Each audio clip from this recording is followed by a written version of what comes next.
सहनाववतु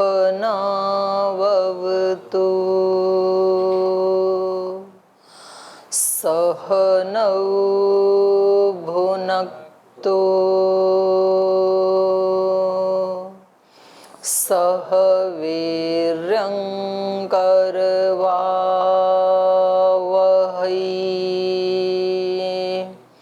तेजस्विनावधीतमस्तु मा विद्विषावहै।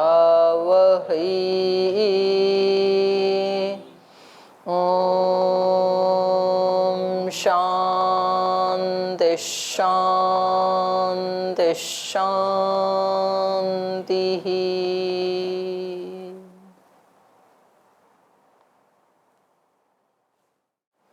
वेदांत दर्शन के तृतीय अध्याय का प्रथम पाद और द्वितीय अध्याय के चतुर्थ पाद में जो स्थूल शरीर के बारे में जो चर्चा चली कि ये भौतिक शरीर जो है ये त्रिवृत्त बताया, इसको तीन भूतों से बना हुआ और उसमें भी पृथ्वी तत्व की प्रधानता होने से उसको पार्थिव कहते हैं। ये प्रसंग चला और उसी चर्चा को आगे बढ़ाते हुए यहाँ प्रथम पाद में बताया कि जब ये आत्मा इस पार्थिव शरीर को छोड़ करके अगले शरीर में जब जाता है तो सूक्ष्म शरीर को साथ लेकर के जाता है। तदंतर प्रतिपत्तौ संपरिष्वक्त रम्मति।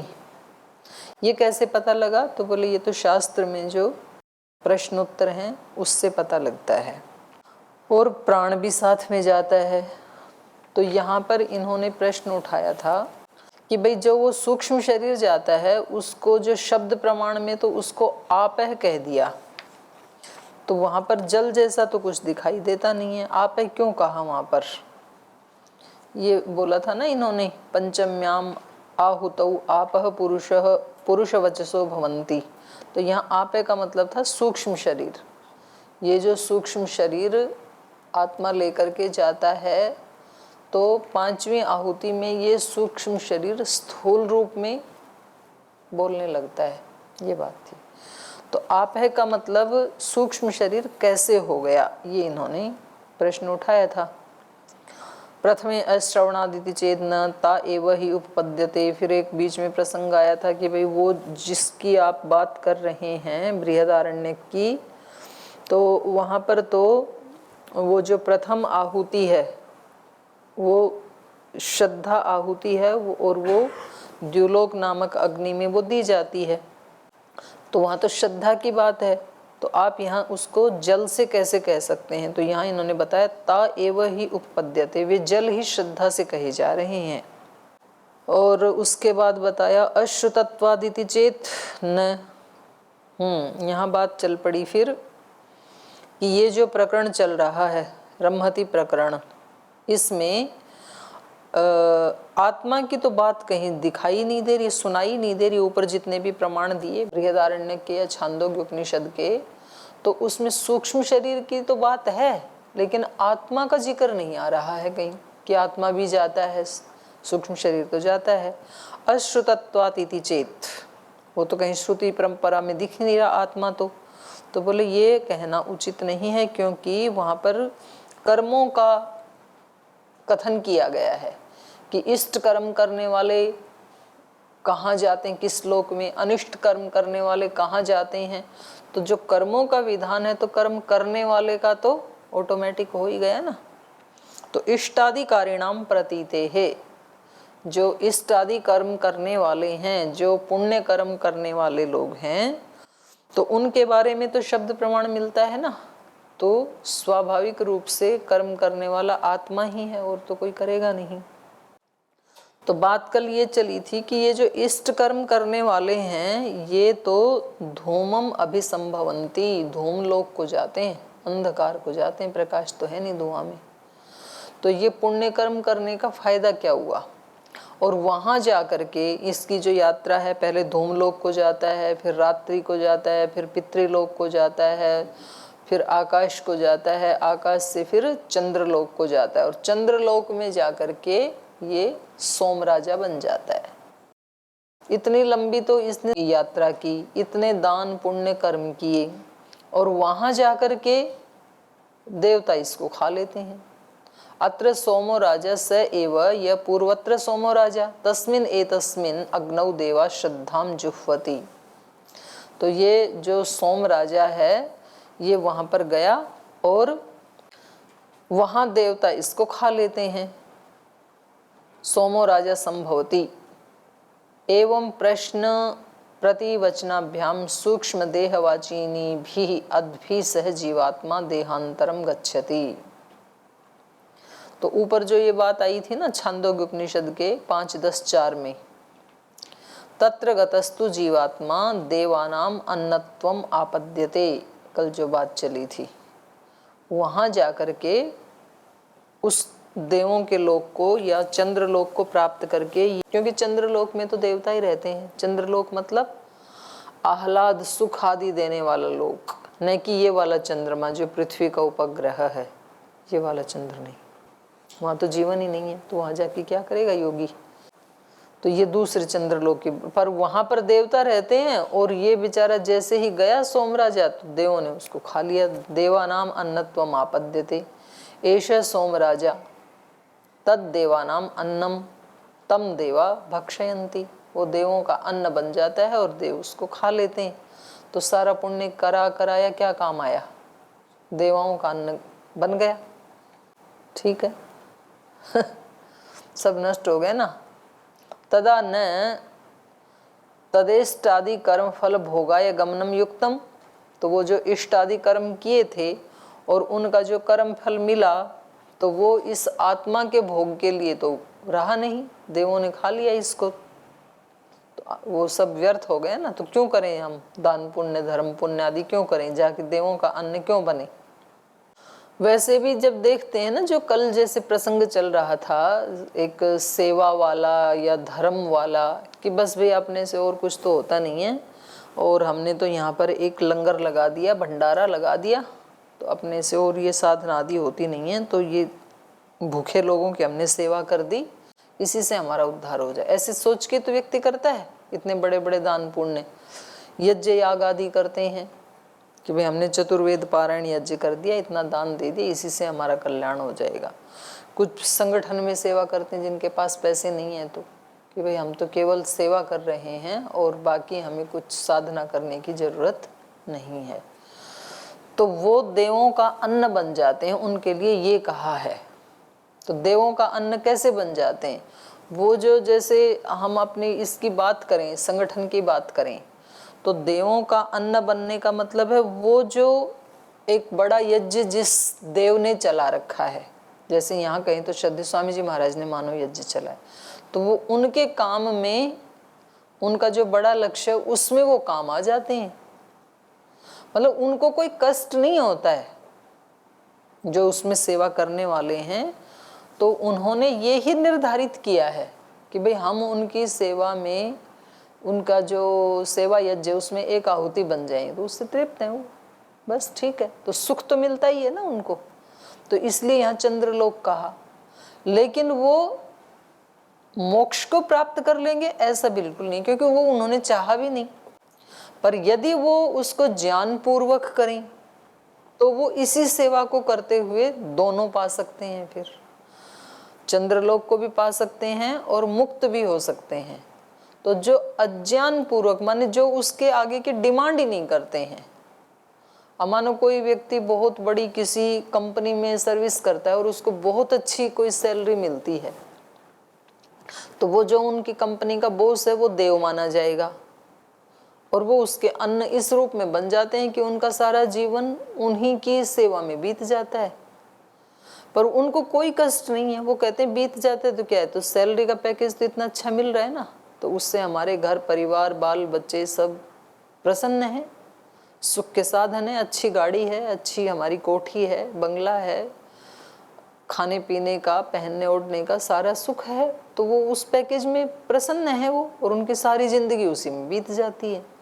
तो ये है देवों का अन्न बनना। आपका अपना कुछ नहीं है और आप उसकी अभीप्सा भी नहीं कर रहे हैं, तो फिर जो देव कोटि के जो देव हैं या मनुष्य हैं, तो आप उनके काम आएंगे, और उनके काम आने में वो व्यक्ति खुश भी होते हैं, तभी तो काम आते हैं। तो यहाँ पर देवों का अन्न बन करके वो सब कुछ निरर्थक ही हो जाएगा, ऐसा नहीं है। सुख तो मिलेगा उस व्यक्ति को, तभी तो ये इतने लोकों में गया, लेकिन पर उसके लक्ष्य के साथ ही इनका लक्ष्य भी खत्म हो जाएगा, तो इस वहाँ से वापस आना पड़ेगा फिर चंद्रादि लोक से। तो जब वो कंपनी आदि में सेवा करते हैं तो फिर रिटायरमेंट के बाद वापस घर आना पड़ेगा। और ये जो संगठन आदि में सेवा करते हैं तो 65-70 साल के बाद बोले अब आराम से बैठो इधर, अब दूसरे को प्रभारी बना के अब वो आगे काम चलाएंगे, तो वापस वहीं आना पड़ेगा फिर। तो ये कहा है यहाँ पर देवों के अन्नत्व के रूप में। तो कहा कि भाई फिर तो कुछ फायदा ही नहीं हुआ। तदा न तस्य इष्टादि कर्म फल भोगाय गमनम युक्तम। इष्टादि कर्म करके क्यों करे व्यक्ति, क्योंकि उसके फल स्वरूप वहां गया और वहां देवों का अन्न बन गया। तो बोले ये धर्म आदि करना तो या उस लोक में उसका गमन करना तो युक्त नहीं है, फिर फायदा क्या हुआ, वहां जाते खा लिया देवों ने तो क्यों करें कर्म आदि। तो उसका उत्तर सूत्रकार दे रहे हैं, भाक्तम वा अनात्मवित्तत्वात् तथा ही दर्शयति। बोले ये जो कथन है देव उसको खा जाते हैं, तम देवा भक्षयन्ति, ये जो कथन है भाक्तम, ये गौण है। भाक्तम वा, और क्यों किस लिए कहा ये गौण रूप से, अनात्मवित्तत्वात्, जो आत्मवित्त नहीं है और केवल दान पुण्य करने में लगे हैं, आत्मा को जानने की कोशिश ही नहीं कर रहे हैं, तो अनात्मवित्तत्वात् तथा ही दर्शयति, जो अनात्मवित्त होकर के और ये धर्म कर्म आदि को ही अपना सर्वोत्कृष्ट लक्ष्य बना लेते हैं, उनके लिए ये कथन है कि तम देवा भक्षयन्ति। क्यों, तथा ही दर्शयति, वैसा ही श्रुति दर्शा रही है। तो श्रुति ये कह रही है कि भाई आपको मनुष्य शरीर मिला है तो आपका सबसे पहला काम है आत्मवित्त होने के लिए प्रयास करते रहें। आप नहीं हुए तो भी कोई बात नहीं है, पर प्रयास तो करना चाहिए, वो अभिप्सा तो रखनी चाहिए ना। यदि हमने अभिप्सा ही छोड़ दी कि जी हमें नहीं चाहिए, बस हम तो केवल यज्ञ करेंगे बैठ करके, तो ये उचित नहीं है। भाक्तम वा अनात्मवित्तत्वात् वा शब्दो वाक्यालंकारे च शब्दवत्। तो यहाँ पर सूत्र में जो वा शब्द है वो वाक्यालंकार में है। इष्टादिकारिणाम कर्मिणाम देवन्नत्वं देवभक्षत्वं च यदुच्यते तत्खलु भाक्तम गौणम अस्ति। ये गैणम को गौणम कर लेना, ओ की मात्रा कर लेना। इष्टादिकारिणाम कर्मिणाम, जो बड़े बड़े धर्म पुण्य आदि इष्टि आदि कर्म करते हैं, यज्ञ याग आदि करने वाले जो हैं, वो देवन्नत्वम, वो देवों का अन्न बन जाते हैं, अर्थात देव भक्षत्वम च, देवों के खाने के योग्य उनका खाद्य पदार्थ बन जाते हैं। ये जो कहा है तत्खलु भाक्तम गौणम अस्ति, वो तो गौण रूप से कहा गया है। कुतः, कैसे पता लगा गौण रूप से कहा है, तो बोले वो तो अनात्मवित्तत्वात्, जो आत्मवित्त नहीं है और उसके लिए प्रयास भी नहीं करते हैं, उनकी दृष्टि से कहा है। तेषाम अनात्मवित्तत्वात् आत्मज्ञानेन रहितत्वात्, जो आत्मज्ञान से रहित हैं, आत्मज्ञान की अभिप्सा भी नहीं करते हैं, प्रयास भी नहीं करते हैं, और कर्मण्येव प्रवर्तमानत्वात्, केवल कर्म में ही जो प्रवृत्त रहते हैं, उनके लिए तथा ही दर्शयति, वैसा ही श्रुति या शास्त्र प्रमाण कह रहा है।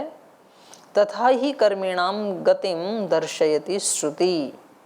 तो इस प्रकार के जो कर्म करने वाले हैं, जो केवल कर्म में ही प्रवृत्तमान रहते हैं, उनके लिए उनकी गतिम दर्शयति, उनके लिए उनकी हालत को, उनकी स्थिति को दर्शाने के लिए श्रुति कह रही है। अनमृतत्वम अस्थायित्वम तेषाम, कि उन लोगों को अमृतत्व नहीं मिलेगा। जैसे याज्ञवल्क्य जी ने कहा था ना गार्गी को कि गार्गी ये धन ऐश्वर्य आदि लेकर के आपकी वही हालत हो जाएगी जो धनवान लोगों की होती है। वो सुख तो आपको मिल जाएंगे, लेकिन अमृतत्वस्य आशा तो नास्ति, अमृतत्व तो प्राप्त नहीं कर सकते हो आप उससे। तो यही यहाँ भी ये कहा जा रहा है कि ये जो आत्मवित्त नहीं हैं और केवल मात्र कर्म में प्रवृत्त हैं, तो उनको सुख आदि तो मिल जाएगा, लेकिन अनमृतत्वम, अमृतत्व की प्राप्ति नहीं होगी। जैसे स्वामी जी सो रहे हैं तो इनको कैसे अमृतत्व की प्राप्ति होगी बताओ।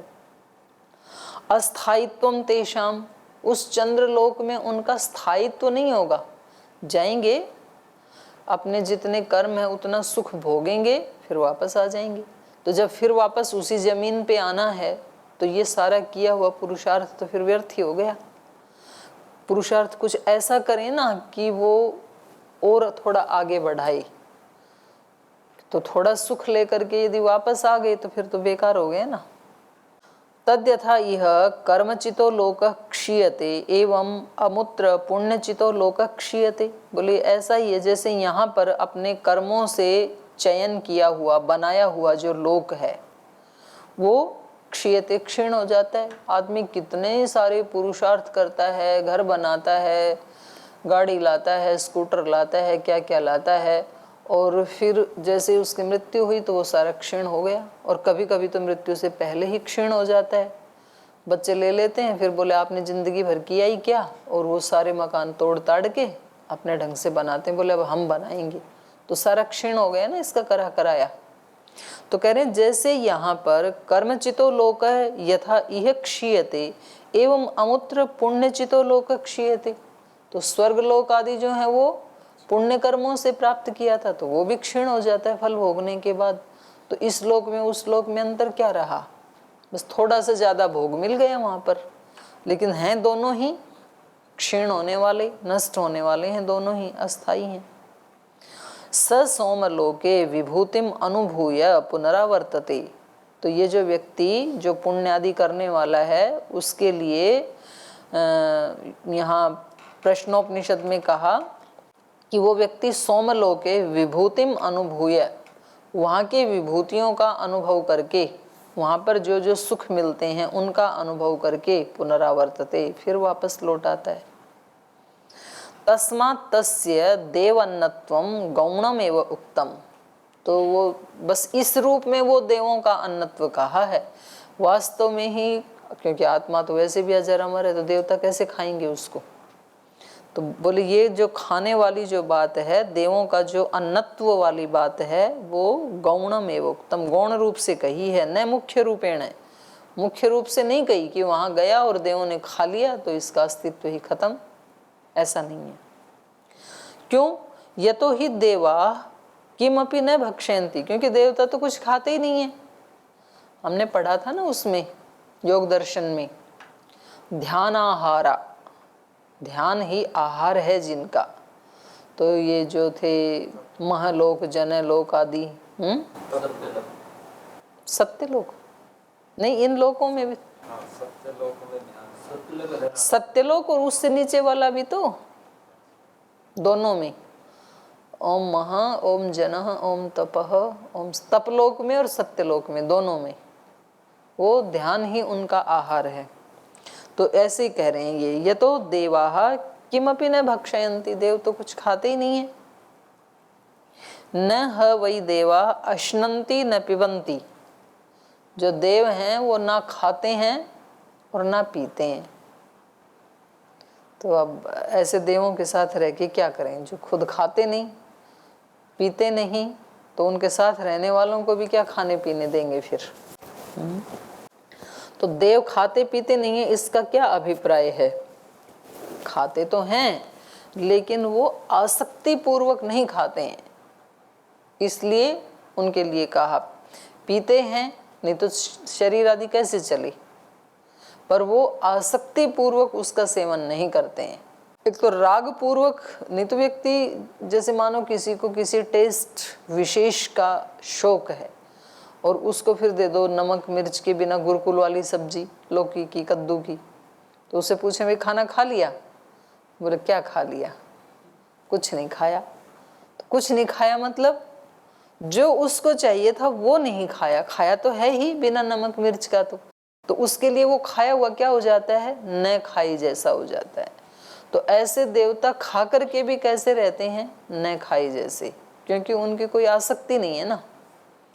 और जब आसक्ति वाला मिलता है तो बोले आज खाना खाया, इतने दिन के बाद, इतने दिन हो गए गुरुकुल में आए, आज खाना खाया, इसका मतलब उस दिन कोई अच्छी स्पेशल चीज बनी थी और ये खाना इसने आसक्ति पूर्वक खाया, राग पूर्वक खाया, तो उसको खाना कह रहे हैं। देवता ऐसा कभी करते नहीं है, तो इसलिए कहा न ह वै देवा अश्नन्ति न पिबन्ति, देवता कुछ ना खाते हैं ना पीते हैं, तो इसको क्या खाएंगे, सोमराजा को, इसको भी नहीं खाते हैं।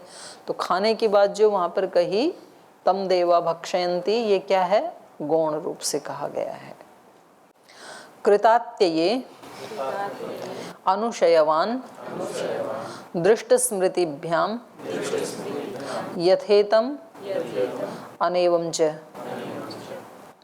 कृतात्यये, जो इनका कर्माशय था उसके अत्य होने पर, नष्ट होने पर, अनुशयवान मतलब जो इन्होंने कर्म किए थे, दान पुण्य आदि किया था, जो कर्माशय था पुण्य वाला, उसका क्षय होने पर, अनुशयवान वैसे ही संस्कारों वाला, क्योंकि संस्कार भी तो बनते हैं ना भोग से, पहले कर्म किए उसके संस्कार बने, फिर उनका कर्म का फल भोगा वहां जाके स्वर्ग में, उसके संस्कार बने। तो वहां जब कर्म फल पूरा भोग लिया तो वहां तो कोई रहने नहीं देगा, तो वापस आना पड़ेगा ना।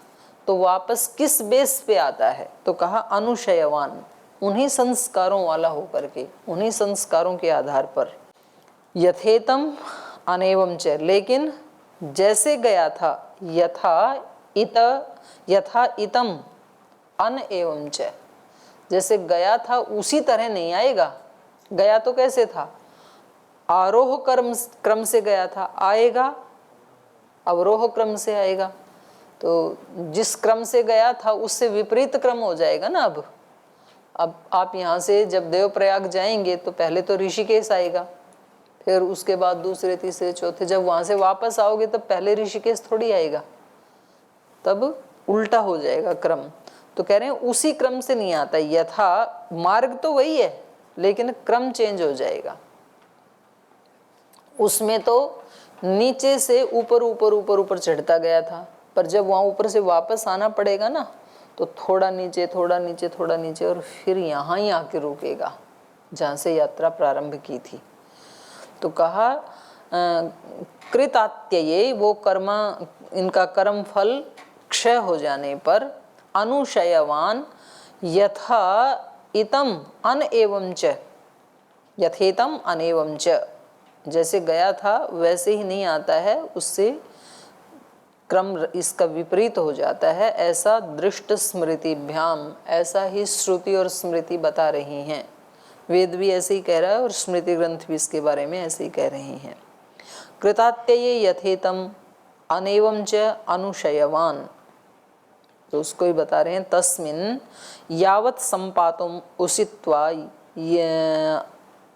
उषित्वा अथ एतम एव अध्वानं पुनः निवर्तन्ते यथा इतम, ये छांदोग्य उपनिषद का प्रमाण है।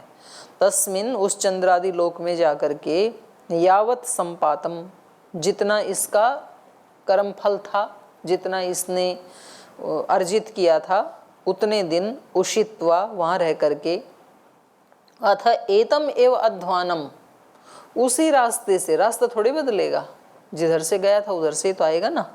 जिस रास्ते से हम दिल्ली जाते हैं उसी रास्ते से तो वापस आते हैं, पर क्रम बदल जाता है। जाते समय ये वाली साइड थी, आते समय उधर वाली साइड हो जाएगी।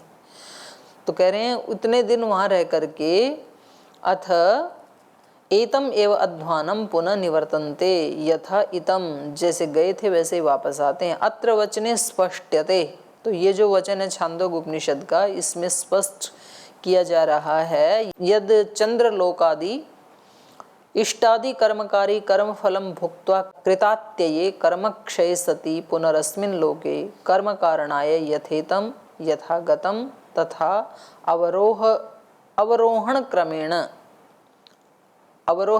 कोई खोला, अनेवम अपितु प्रातिलोम्येन किल आगच्छति। अत्र वचने स्पष्टते, इस वचन में स्पष्ट किया जा रहा है ऊपर वाले में, यत चंद्रलोकादि, जो चंद्रलोकादि हैं उनमें इष्टादि कर्मकारी, जो कर्म पुण्य कर्म आदि किए थे, ये करने वाला व्यक्ति कर्म फलम भुक्त्वा, अपने कर्म के फल सुख आदि का भोग करके, कृतात्यये, कृतात्यय का मतलब है कर्मक्षय, उस कर्म का क्षय हो जाने पर या उस कर्म फल का क्षय हो जाने पर, कर्म क्षय सति, कर्म फल का क्षय हो जाने पर, पुनः अस्मिन लोके, फिर इसी लोक में, कर्म कारणाय, कर्म करने के लिए, यथेतम, यथेतम कोई खोला, यथागतम, जैसे गया था, जैसे उस लोक को प्राप्त किया था, तथा वैसे ही अवरोहण क्रमेण, वैसे ही उसी रास्ते से आता है, लेकिन आरोहण क्रम से नहीं आता, अवरोहण क्रम से आता है। अवरोहण क्रम मतलब अनेवम, जैसे गया वैसे ही नहीं आता है, उससे विपरीत आता है। अपितु प्रातिलोम्येन, अनेवम को ही खोला, प्रातिलोम्येन, प्रातिलोम्येन किल आगच्छति। इसमें ये पुनरावर्तन का क्रम बड़ा अच्छा दिखाया हुआ वैसे। चांदो के पढ़े इसे थोड़ा सा। इसका मंत्र में पुनरावर्तन का जो क्रम है वो ऐसे बता रहे हैं इसमें, यथा एतम आकाशम आकाशाद वायुम वायुर्भूत्वा धूमो भवति धूमो भूत्वा अभ्रम भवति फिर अभ्रम भूत्वा मेघो भवति मेघो भूत्वा प्रवर्षति ता इह व्रीहिर यवा औषधि वनस्पतय तिलमाशा इति जायन्ते अतः वै खलु दुर्निष्प्रयपतरम यो यो ही अन्नम अत्ति यो रेतः सिंचति तद भूय एव भवति। तो वही क्रम है ना, वो वापस आएगा, फिर बादल में, वर्षा में, फिर अन्न के रूप में पैदा होगा, फिर अन्न को कोई मनुष्य खाएगा, फिर उसके सप्त धातु बनेंगी, फिर वो उस रूप माँ के गर्भ में जाएगा। तो यही है। तो आइए यहाँ आ जाइए। तो कह रहे हैं ये प्रातिलोम्येन किल आगच्छति, सच अनुशयवान, अनुशयवान कोई खोला, कर्म संस्कारवान, कर्म का फल तो भोग लिया, लेकिन उनके संस्कार अभी भी बने हुए हैं, तो वो संस्कार इसको लेके आते हैं। अनुशयवान कर्म संस्कारवान सन, उन कर्मों के संस्कार वाला होता हुआ, पुनरागच्छति इति विज्ञेयम, फिर वापस आ जाता है ये। कुतो गम्यते अनुशयवान आगच्छति, बोले आपको ये कैसे पता कि वो संस्कार उसमें बने रहते हैं? ये भी तो हो सकता है कि कर्म किया था और उसका फल मिल गया, पुण्य आदि, वो चंद्रलोक आदि, और सब अपना हिसाब किताब पूरा करके और फ्रेश होके अब वापस आए, ये भी तो हो सकता है। तो ये अनुशयवान आता है, ये कैसे पता लगा? कुतो गम्यते अनुशयवान आगच्छति, तो कहा दृष्ट स्मृतिभ्याम। दृष्ट का मतलब है श्रुति, जो देखा जाता है, जिसका साक्षात्कार किया जाता है। तो श्रुति और स्मृति से इसका पता लगा। साक्षात श्रुति वचनात् स्मृतिश्च, जिनका साक्षात्कार किया जाता है ऐसे श्रुति वचन से पता लगा और स्मृति वचनों से पता लगा।